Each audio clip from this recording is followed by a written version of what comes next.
Yeah.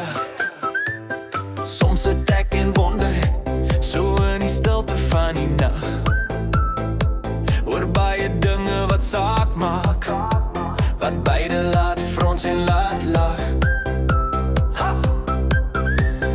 Daar is soveel vrae met so min antwoorde. Ons almal het 'n mening, maar vir meeste is dit net woorde.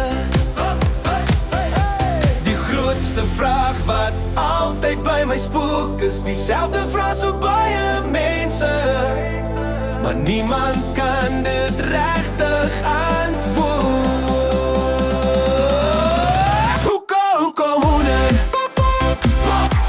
Hoekom het jy die pad oorgesteek? Ek weet so jy kon my antwoord, maar jou taal is vreemd. Hoekom hoender? Hoekom? Hoender, hoekom? Hoender, hoekom? Hoender, hoekom? Hoekom hoender? Hoender, hoekom? Was het omdat die gras groener aan die ander kant lyk? Of was dit net astrotoer wat jou hart laat wyk? Het jy gehoor van 'n free range plek vol hoender vriende? Of hardloop jy weg vir KFC se geheime resep? Ek wens hoe ek kon jou vra, maar ek praat nie hoendertaal. Hoekom hoender? Hoekom het jy die pad oorgesteek? Ek wens hoe jy kon my antwoord, maar jou taal is vreemd.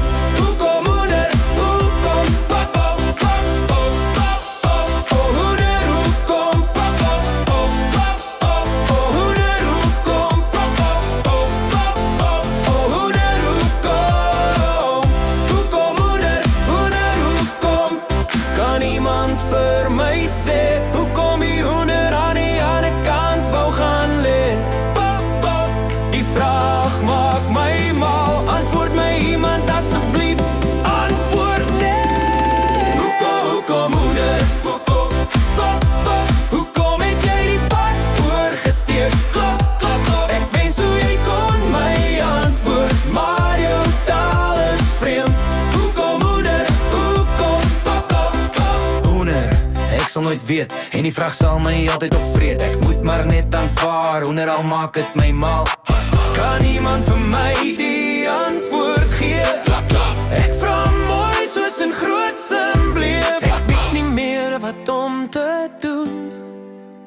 Ek smeek julle, hoekom?